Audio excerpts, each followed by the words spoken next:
Hello बच्चों, let's read the question first. Mark the correct choice as. यहाँ पे हमें स्टेटमेंट 1 स्टेटमेंट 2 दी गई है, हमें बताना है इनमें से कौन सी स्टेटमेंट करेक्ट है। स्टेटमेंट 1 बोल रहा है कि amino acids coded by codons are degenerate in nature. Amino acids जो होते हैं जो कोडॉन्स के थ्रू कोड किए जाते हैं वो हमेशा डीजेनरेट होते हैं नेचर में।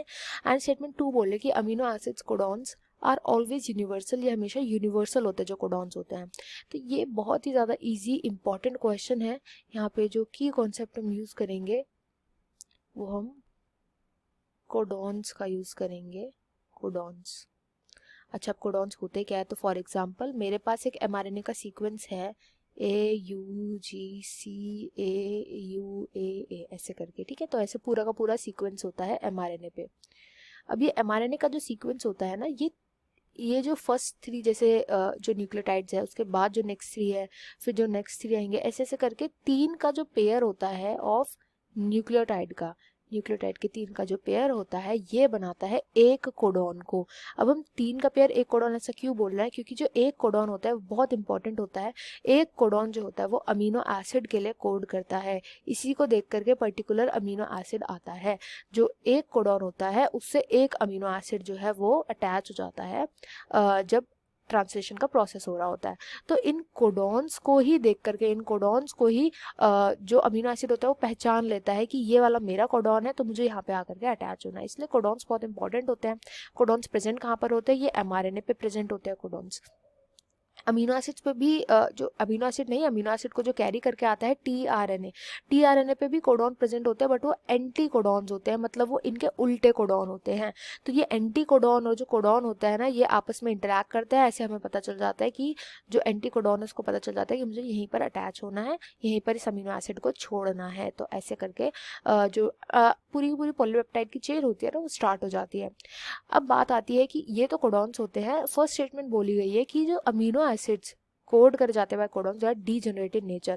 तो देखो स्टेटमेंट 1 जो है ना वो इनकरेक्ट स्टेटमेंट है। जो कोडॉन्स होते हैं ना उनको बोला जाता है डीजेनरेट इन नेचर, डीजेनरेट होते हैं, ना कि अमीनो एसिड्स। देखो हुआ क्या था, कहानी ये थी कि शुरू में हमारे पास जो अमीनो एसिड्स प्रेजेंट थे ना वो 20 अमीनो एसिड्स थे, और जो कोड था ना उसमें तो बहुत मल्टीपल टाइप ऑफ कोडॉन्स आ रहे थे। कोडॉन्स की अगर हम संख्या ले तो अराउंड 64 कोडॉन्स आ रहे थे। तो हमें ये समझ नहीं आ रहा था कि जब हर एक अमीनो एसिड के लिए एक स्पेसिफिक कोडॉन प्रेजेंट होता है, मतलब एक अमीनो एसिड जो होता है वो एक स्पेसिफिक कोडॉन के साथ ही जाकर के अटैच होगा, तो फिर 64 जो बचे हुए जो 20 माइनस कर देंगे अगर हम, तो जो 44 कोडॉन्स है उनका क्या होगा? मतलब उनको कोई कोड नहीं करता, उनके लिए कोई अमीनो एसिड नहीं है। तो फिर पता चला बाद में कि ऐसा नहीं होता। इन्हीं कोडॉन्स के अंदर थोड़ी सी डीजेनरेसी देखने को मिलती है। डीजेनरेसी का मतलब क्या होता है कि मल्टीपल कोडॉन्स जो होते हैं, मल्टीपल कोडॉन्स एक ही अमीनो एसिड के लिए कोड करते हैं, एक अमीनो एसिड के लिए कोड कर सकते हैं। तो कोडॉन्स जो होते हैं ना वो डीजेनरेट होते हैं, ना कि अमीनो एसिड्स डीजेनरेट होते हैं। स्टेटमेंट में बोले कि अमीनो एसिड जो होते हैं वो डीजेनरेट होते हैं नेचर में। तो इसलिए स्टेटमेंट 1 इज इनकरेक्ट स्टेटमेंट। इसके बाद जो सेकंड स्टेटमेंट बोल रही है कि जो अमीनो एसिड के कोडॉन्स होते हैं ना वो यूनिवर्सल हो रहे हैं, सेकंड स्टेटमेंट बिल्कुल करेक्ट स्टेटमेंट है।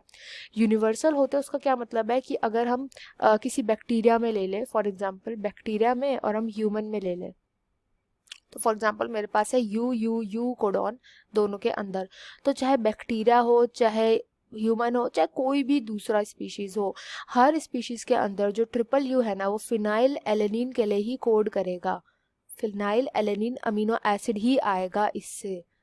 तो आप समझिए कि इसका मतलब क्या होता है। इसका मतलब ये होता है कि चाहे कोई भी ऑर्गेनिज्म हो, जो कोडॉन जिस स्पेसिफिक अमीनो एसिड के लिए कोड करता है ना वो वही करेगा। ऑर्गेनिज्म टू ऑर्गेनिज्म डिफर नहीं करता। तो इसका मतलब होता है यूनिवर्सल। एंड ये बात बिल्कुल करेक्ट है। अमीनो एसिड के लिए जो कोडॉन्स होते हैं ना वो हमेशा यूनिवर्सल होते हैं। अगर यू ह्यूमन के लिए फिनाइल एलेनिन को कोड कर रहा है, अमीनो एसिड को ला रहा है, तो वो बैक्टीरिया में भी यू से जो कोडॉन होता है वो फिनाइल एलेनिन ही लाएगा।